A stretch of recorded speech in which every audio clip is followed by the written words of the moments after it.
Good morning student. आज हम पढ़ेंगे बसंत भाग 2 के कक्षा 7 के अध्याय फर्स्ट की कविता है हम पक्षी उन्मुक्त गगन के। आइए देखते हैं इसके लिखने वाले कवि यानी रचयिता श्री शिव मंगल सुमन जी हैं और इन्होंने अपनी कविता के माध्यम से पक्षियों के विषय में वर्णन करते हुए लिखा है कि हम पक्षी उन्मुक्त गगन के पिंजरबद्ध न गा पाएंगे, कनक तीलियों से टकराकर पुलकित पंख टूट जाएंगे। यानी इनकी कविता पढ़ने से पहले कविता के भाव को जान लेते हैं, फिर इसके बाद इनकी हम कविता को ध्यान से देखते हुए चलते हैं। इन्होंने अपनी कविता के माध्यम से हमें बताने का प्रयत्न किया है कि जो हमारे जो पक्षी हैं वह स्वतंत्र होकर के आसमान में विचरण करना चाहते हैं। यानी हर कोई प्राणी, हर कोई व्यक्ति स्वतंत्र रूप से रहना चाहता है और परतंत्रता हमें कितनी अप्रिय लगती है, कितनी कष्टकारी होती है, वह जो है पक्षियों के माध्यम से यह कवि जी हमें बताने का प्रयत्न करते हैं। आइए देखते हैं इनकी कविता को और समझते ही चलते हैं। कहते हैं कि हम पक्षी उन्मुक्त गगन के पिंजर बद्ध ना गा पाएंगे, कनक तीलियों से टकराकर पुलकित पंख टूट जाएंगे। कब यहाँ पर बताने का प्रयत्न करता है कि हम पक्षी उन्मुक्त गगन के पक्षियों के माध्यम से पक्षी कह रहे हैं कि हम जो है उन्मुक्त गगन के यानी इस आसमान में स्वतंत्र रहना चाहते हैं। पिंजरबद्ध न रह पाएंगे, हम पिंजड़े में बंध करके नहीं रह पाएंगे, हम स्वतंत्र रूप से रहना चाहते हैं इस आसमान में। कनक तीलियों से टकराकर पुलकित पंख टूट जाएंगे। कनक तीलियों से टकराकर चाहे वह जो पिंजरा जो है सोने की तीलियों से क्यों ना बना हो, उसमें टकरा करके हमारे जो आह्लादित पंख हैं, पुलकित मतलब आह्लादित, जो हमारे आह्लादित स्वतंत्र विचरण करने के लिए आह्लादित हैं, वह जो पंख हैं, हमारे पंख जो है उसमें फंस करके बेशक टूट जाएंगे, फिर भी हम उसमें रह नहीं पाएंगे। हम स्वतंत्र होकर के आसमान में विचरण करना चाहते हैं। एक बार पुनः मिला लेते हैं, फिर आगे चलते हैं।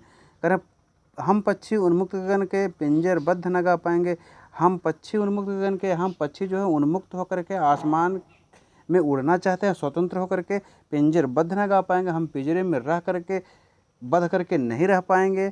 कनक तीलियों से टकरा, चाहे सोने से बना हुआ पिंजरा क्यों ना हो, और उसमें जो उससे टकरा करके पुलकित पंख टूट जाएंगे।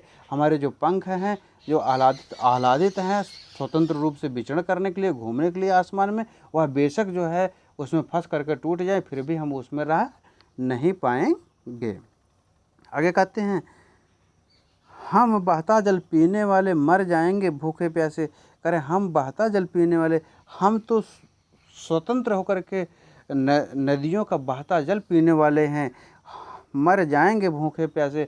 हम जो भूखे और प्यासे जो है मर जाएंगे, हम उस पिंजड़े में रह करके छोटी सी कटोरी में हम कैसे पी पाएंगे, हमारे बस की बात नहीं है। हमें तो कहीं भली है कटुक निबोरी, हमें तो जो है वह कड़वी निबोरी मतलब नहीं, वह कड़वी नीब ही अच्छा लगता है कनक कटोरी की मैदा से। वो जो पिंजरे में हमें सोने की कटोरी में अगर मैदा रख दिया जाए तो वह हमें अच्छा नहीं लगता, बल्कि हमें स्वतंत्र होकर के वह जो है कड़वा नीब का फल ही अच्छा लगता है। एक बार पुनः हम बहता जल पीने वाले मर जाएंगे भूखे प्यासे। हम तो बहता जल पीने वाले, हम तो स्वतंत्र रूप से घूमने वाले हैं, स्वतंत्र रूप से जल पीने वाले हैं, हम मर जाएंगे भूखे प्यासे। हम तो उस पिंजड़े में रह करके मर जाएंगे परतंत्र होकर के।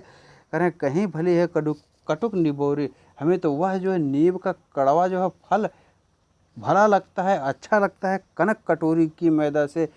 कनक यानी सोने की कटोरी में यदि मुझे मैदा यानी खाद्य पदार्थ रख दिया जाए और मुझे पिंजड़ा में रख दिया जाए तो उससे भला हमें वह कड़वा नीब का फल ही लगता है, हम उसको खा करके जिलेंगे, लेकिन हम पिंजड़े में नहीं रह पाएंगे, हम भी स्वतंत्र होना चाहते हैं। पक्षी इस बात को कवि के माध्यम से बताने का प्रयत्न कर रहे हैं।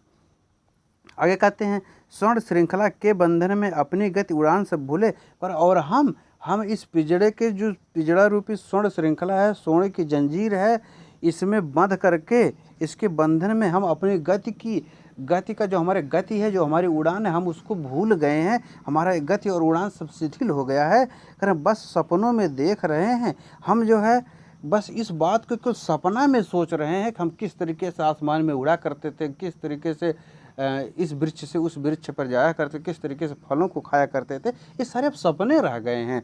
आगे लाइन में देखिए, करें तरुकी फुनगी पर के झूले, करें जो हम वृक्ष की फुनगी पर जा करके, वृक्ष के ऊपरी सिरे पर बैठ करके हवा के झोंके में झूला झूला करते थे। ये सारी बातें तो अब जो है कि सपने में रह गई हैं। हम तो इस स्वर्ण श्रृंखला यानी इस सोने के जो पिंजरा है, कितनी भी सुविधाएं क्यों ना हो, अगर हमको बंद कर दिया जाता है, एक जगह रोक लिया जाए, तो हम असहजता महसूस करते हैं। वही बात यहाँ पर कवि बताने का प्रयत्न कर रहा है पक्षियों के माध्यम से। करें बस सपने में देख रहे हैं तरुकी फुनगी पर के झूले। और हमें वो सारी चीज़ें सपने में याद आती हैं। कौन कौन सी चीज़ें? करें जो तर यानी वृक्ष की जो ऊपरी सिरे पर हम बैठ करके स्वच्छंद विचरण करते थे, हवा के झोंके में झूला झूलते थे। आगे कहते हैं, करें ऐसे थे अरमान के उड़ते, नीले नभ की सीमा पाने, लाल किरण सी चोंच खोल, चुगते तारक अनार के दाने। करें हमारे अरमान ऐसे थे, हमारे अरमान यानी हमारी इच्छाएं ऐसी थी कि हम भी नीले नभ की नीले आसमान में जो है उसकी सीमा को पाने के लिए उड़ते, उसकी सीमाओं को प्राप्त करने के लिए दूर दूर तक विचरण करते, दूर दूर तक उड़ते।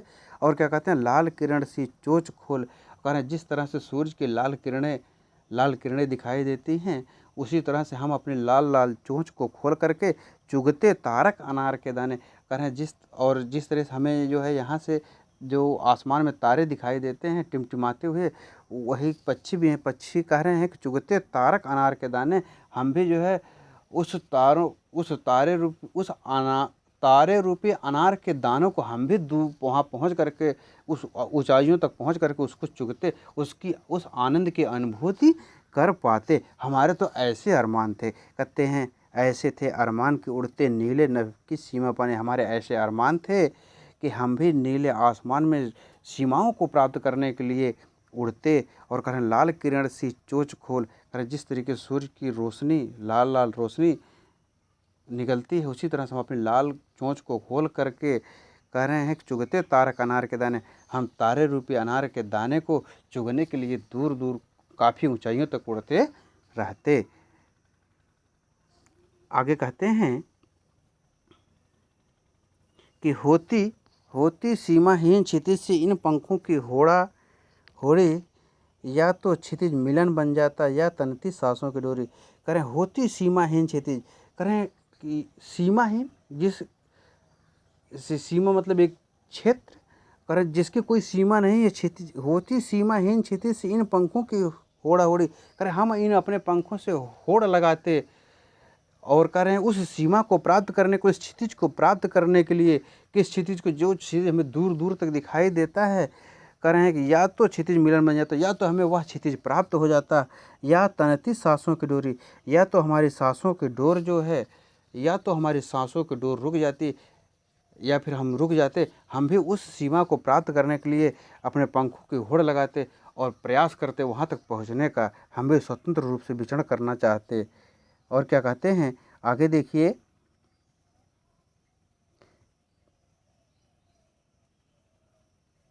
करें नीड़ ना हो चाहे टहनी का, आश्रय छिन्न भिन्न कर डालो, लेकिन पंख दिए हैं तो आकुल उड़ान में विघ्न न डालो। कह रहे हैं कि नीड़ ना दो, करें हमारा जो घोंसला है उसको हमें मत दीजिए, चाहे टहनी का, कह रहे हैं चाहे टहनी पर जो हम घोंसला लगाते हैं वह घोंसला हमें मत दीजिए। कह रहे हैं कि आश्रय छिन्न भिन्न कर लो, हमारे रहने के स्थान को सब छिन्न भिन्न कर दो, खत्म कर दो, लेकिन पंख दिए हैं तो, लेकिन अगर हमें ईश्वर ने पंख दिया है तो आकुल उड़ान में विघ्न न डालो। तो हमारे जो पंखों की व्याकुलता की जो उड़ान है, उस उड़ान में विघ्न मत डालिए। हमें भी स्वतंत्र होकर के घूमने दीजिए। हम भी आसमान की ऊंचाइयों को छूना चाहते हैं, हम भी इस संसार को देखना चाहते हैं। पक्षी जो है इस बात को अपनी बात को बताने का प्रयत्न करते हैं कवि के माध्यम से पक्षी इस बात को बताने का प्रयत्न करते हैं। यह लेसन प्यारे बच्चों, यह लेसन यहीं पर समाप्त होता है और इसके अभ्यास प्रश्न आपको दे दिए जाएंगे और उस अभ्यास प्रश्न को आप करके